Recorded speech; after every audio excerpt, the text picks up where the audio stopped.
Wow.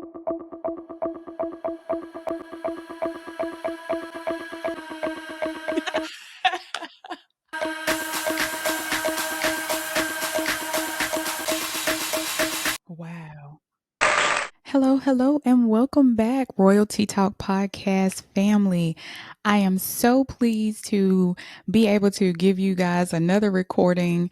Um, and I kind of been sitting on this one and thinking about how to best bring it across, how to best discuss it, so that it is valuable to many and not just a few.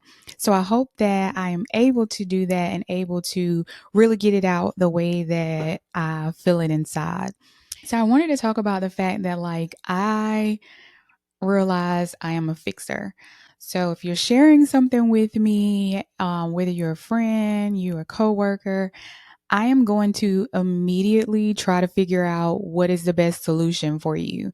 How can we best resolve this problem? I'm not going to dwell on whatever the negative thing might be. If you are upset with your boss, I'm going to listen first and then just try to figure out what is the best common ground or how can we move forward, because at the end of the day, some things don't change, and some things may never change. And that is what I have figured out as I continue to age, as I continue to get experience. And in doing so, I also figured that I've had a lot more stress, and that's not good for someone who is diagnosed with chronic vertigo. With chronic vertigo, you do have to monitor stress levels. So I've done a very good job about learning to present boundaries and stuff like that, because that does help me to make sure that I don't exceed certain stress levels where then I start to experience more symptoms of vertigo. And no one wants to live life with dizziness just so that you can hold on to some things that are kind of out of your control. With me being a fixer, it is great in some ways, but it's also not so great in other ways. People are comfortable talking to me, and not because, Tiffany's going to try to fix my problem, but because I'm not a judger, but I do try to figure out how we can, move forward like a mediator or something. And usually just able to kind of keep my cool when maybe you don't have yours, or you can be so upset about something that you need somebody to kind of bounce ideas off of. I'm really good about being that person. But sometimes it can be negative because I may put other people before me. So if you have these problems, but I have these, I might try to figure out yours and how can we help you out first, and then I'll get back to me. So in those ways, I do have to kind of figure out how I can prioritize those things, and why it was important to me to kind of talk about this, because I know that there are other people, especially women, moms, wives, who can find yourself in just trying to fix everybody else, and you have your own things you need to fix. And sometimes it can really, really get out of hand if you allow it to, and you don't have those boundaries set up. You don't um have ways that you can kind of get it out or figure out what to do next. So that's kind of just where I wanted to go with this. I know that sometimes I may be taking on too much if I start feeling drained, and it's a lot of times it's just not my burdens that I am trying to bear when I begin to feel that way. So that's when I just have to sit back and reevaluate and say, how can I pull myself out of certain situations and let that person or those people handle the situations themselves?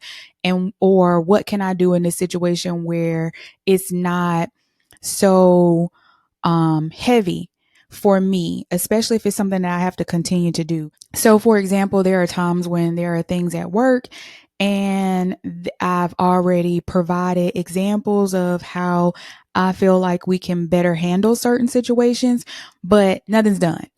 And instead of just continuing to be frustrated about it, I've learned to just kind of say, hey, I've already provided this information. Now let them do whatever they're going to do with it. And I just keep going because, hey, I'm paid to do a job.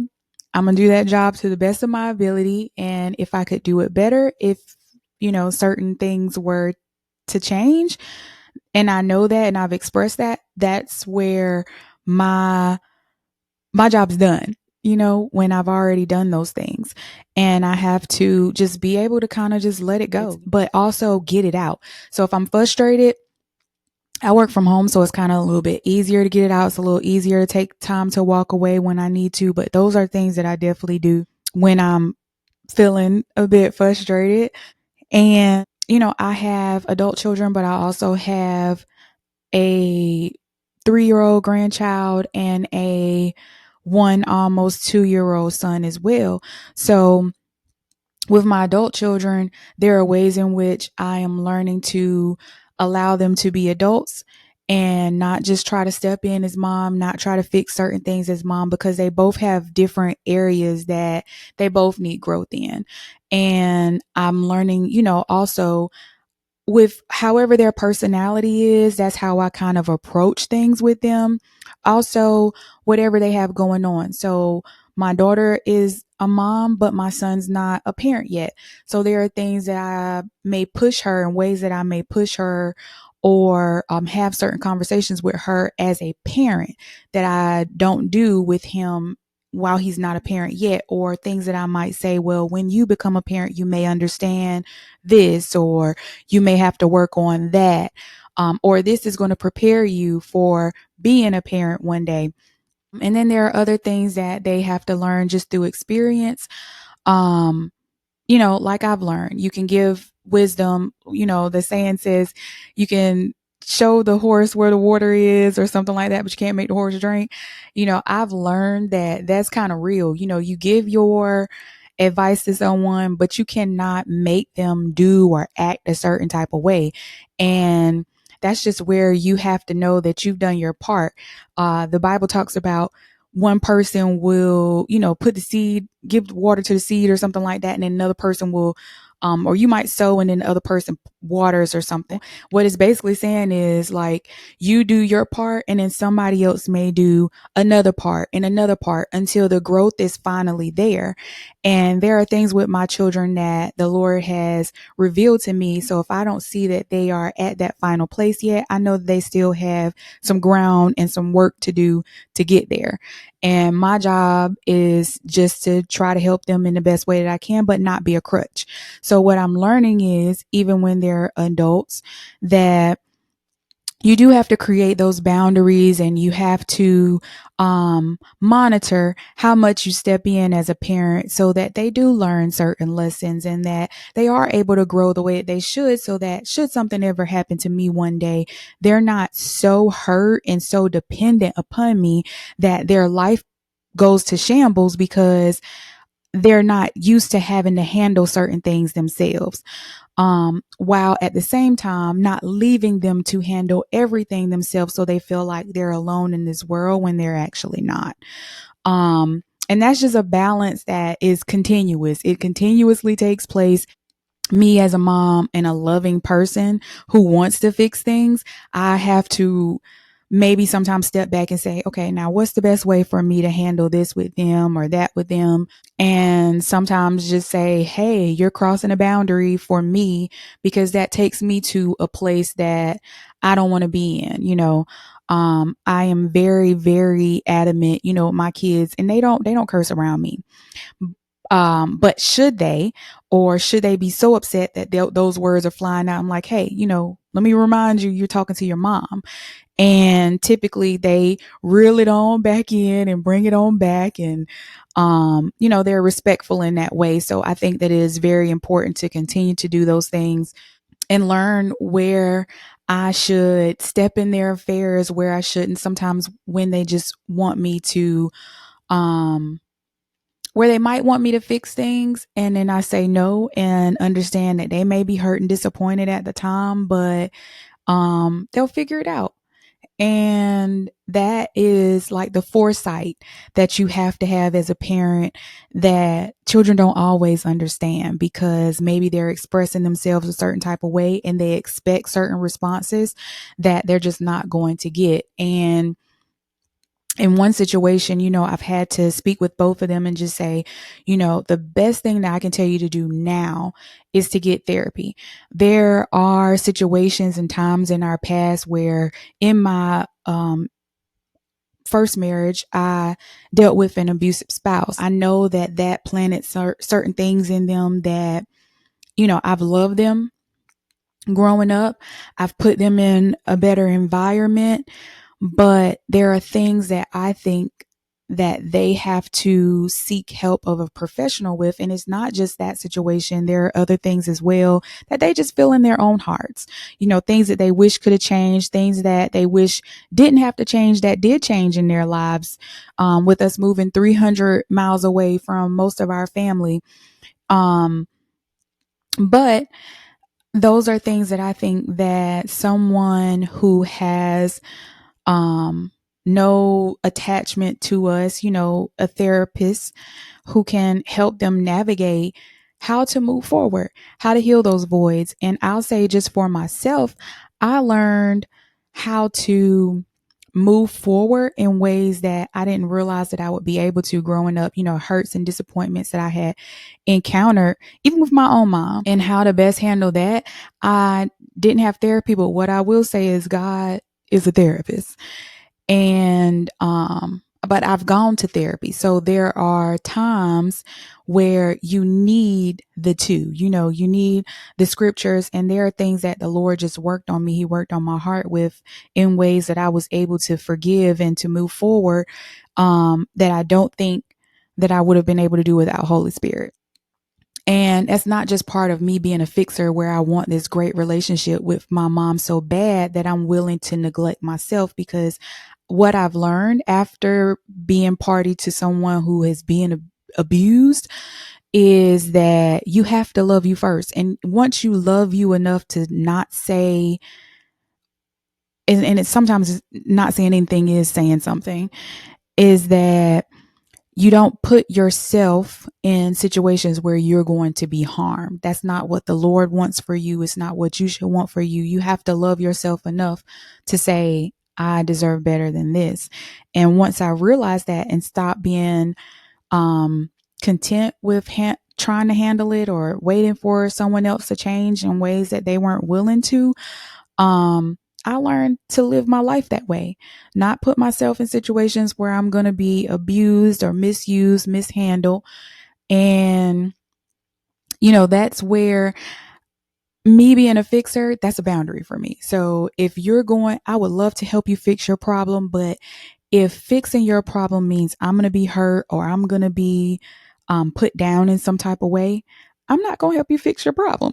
That's just something you're going to have to figure out on your own if it means me being hurt or put down in the process. It's just not, no one should be violated so that someone else can get victory, because something's wrong with that picture. If that's the case, there is somewhere something is off balance. How I feel like I got there, I learned to focus on me more. So even with having younger kids, I had to figure out who Tiffany was. And I was really honestly not able to do that without Holy Spirit. And I feel like, he helped me to know when he says you are a royal priesthood and you're a chosen generation, like I am really, really worth more than places, areas, and people I put myself around.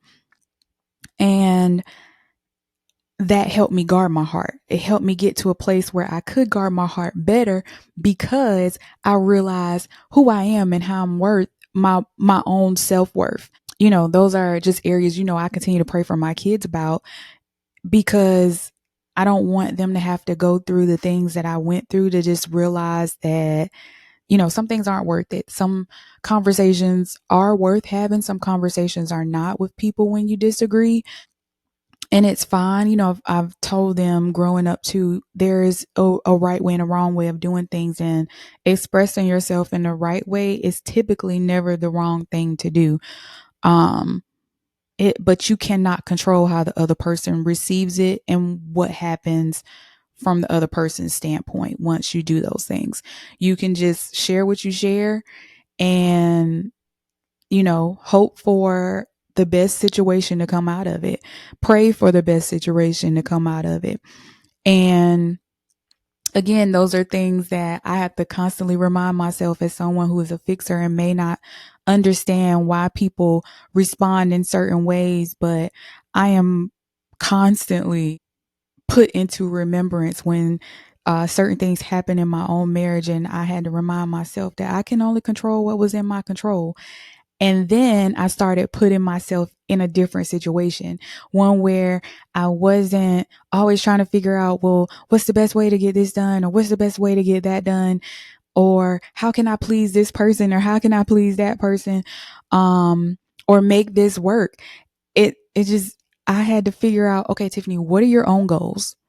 What do you want to do? And this is what you need to concentrate on. I feel like now, even, in my marriage, I'm not as concerned about what happens if.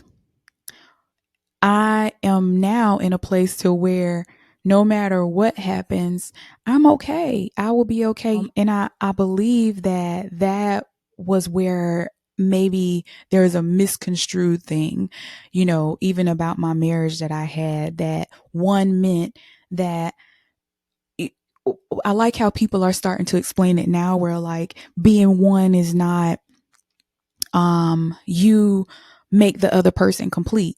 It is two complete people who come together, and as the wife, you are the help meet, not the other half to the person, to where even with him, I talked about my children. I don't want something to happen to me, and they're so discombobulated because they're so used to being as dependent on me. Same with my husband.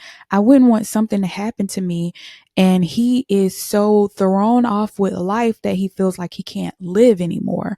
And vice versa for me. We have to be so complete, so full, so whole within ourselves that losing each other hurts. It should hurt, because you love each other, but it shouldn't get you to a place to where you feel like your life is over because their life has transitioned. That you have to learn to transition your life should something happen to them. And when you find yourself where that again is different, there is something that needs to be fixed, because somewhere along the line you're more dependent on them than your dependency is in God, because he chooses the day and the hour that he decides, it's our time is up. We don't know when it is, but we can't be so codependent on someone else that when something does happen to them, it hurts us. And I don't, I pray to God I never experience having to bury any of my own children, but I've seen some very strong parents who have been able to do that. And I know that just takes God. It takes God to get you to a place to where you can move on and still have the love, have the memories that you have for your children. And that's not, I'm a fixer. Um, I can't do anything with, their life. I don't know where to go with my life because theirs should not have ended. It's not about that. People learn to honor their children in some ways. There are people who do scholarships and foundations. There are people who just, yeah, I miscarried 3 times. So like I have a locket with all 3 little baby feet in there. And that's just my way of honoring their memory. But I pray that you're able to find a way, because I don't want you to feel like I'm saying that something is off if you are trying to figure out. And it takes time. Like, guys, being a fixer, it does take time. No matter what your situation is, no matter where you find yourself in all this, being the problem solver, especially if you're the main one for your family, it can really feel very weighted. It can feel very burdensome to constantly be taking on, it seems like, everyone's challenges. But there is something in you that you have to give to them. So just figure out the best way that you can, figure out the best ways you can help them to begin to navigate these things themselves and not be as dependent on you, and to realize if there's something in you that wants people to constantly need to come to you, so that you can just fix that first. Because there may be something within ourselves that say, this makes me feel valued when people are coming to me to solve their problems. You just have to do your self work first, and then work out from there, inward, outward. And one thing I realize is that God is very concerned for who we are inside. Yes, the outside, he wants to provide for us in those ways as well, and thinks that we should have those things as well. But it is really the work that I seen, the words that Jesus Christ spoke that speak to who you are inwardly, what's in your heart, will manifest itself in what your actions are and how you talk to people, how you communicate, how you take care of yourself. All those things matter to him. They are very evident in the scriptures. So if we're going to lead this life and hope to lead it in a way that produces abundance and prosperity, we have to take care of ourselves, which means self-love. It means not taking on too much of our own stuff, too much of other people's stuff, but it also doesn't mean ignoring it either. Like, I can't ignore my bills and think I'm going to still keep a roof over my head. That is not the way life works. So I have to figure out how to work with what I have and get to where I want to be. And I think that that's why it is important to constantly be reviewing your goals, to see where you are, celebrate how far you've come, but then push yourself to whatever's next. And for me, I can't get so caught up in taking care of everybody else, because there are ways that I think I will be able to provide and get us some things and experience things in life, but I have to do certain things so that we can get to that place as well. And then I'll also be able to help them on new levels that I can't help them on today because I haven't reached that next thing yet. So it's important too, because I can't give out what I don't have. And that's also why I'm like, okay, I have to see, is this where I can help? Is this where I can't help? Or what can I give you in wisdom? Because that is so important. It is so important to be able to speak with someone and give them knowledge that they don't have or may not have thought about yet. And I am grateful to God that, my children do listen. They do call and say, what, blah, blah, blah, blah. And I'm like, well, why don't you call them, or why don't you email them so that you have, a paper trail, and, say blah, blah, blah, blah, blah in your own way, but just make sure that you, cause I'm not trying to make them be me. I want them to be them, but I want them to be them to the best of their ability. As their mom, I see so much potential in them. So sometimes it hurts when you don't see that they're there yet, but you just got to keep on going and remind yourself one day they're going to be there, and keep speaking that one day they're going to be there. Like, today, this hurts. Today it hurts to see if they're not blah, blah, blah, blah, or today I'm disappointed because I don't see blah, blah, blah, blah in them, or they said da, da, da, da, or did da, da, da, da, da, and they're much better than that. But then as a parent too, I have to go back beyond that and say, all right, what do we got to do to make life different? Or what can I help you do, but not be a crutch, but be a communicator, or be caring, or be loving, whatever it is, that I need to, or I may have to give out to them, that does not drain me. It doesn't, it doesn't make me out to be controlling. Of course they don't want me to control their lives. They're not minors anymore. So I'm navigating that, and that's with anyone, even with my husband. There may be other women who speak to their husband any kind of way, or this or that, and even if I disagree with him, I'm not trying to disrespect him, and I'm not trying to control him. That's not my place or his place in our marriage, to control each other. So I'm very mindful of how I speak to him, even when I'm upset. I want to make sure that I honor him as a man, as I honor him as my husband, and as our child's father. And, and I wouldn't even say our child because is, he always, says, my other son, my other daughter, or whatever, when he's talking about my biological daughter and son who are not his biological daughter and son. So, I want to honor that man in him and not disrespect it even when I'm upset. And if I do feel like I was disrespectful in any kind of way, whether he says something or not, if I feel like that in my heart, I'm going to go back and I'm going to do my best to make it right by, first apologizing and say, hey, that's not the way I meant to come across, but this is what I was trying to say. And this is what I hope you heard. And even with my kids, I've said, I hope that you were able to hear my heart. And if you were not, this is what I was trying to say.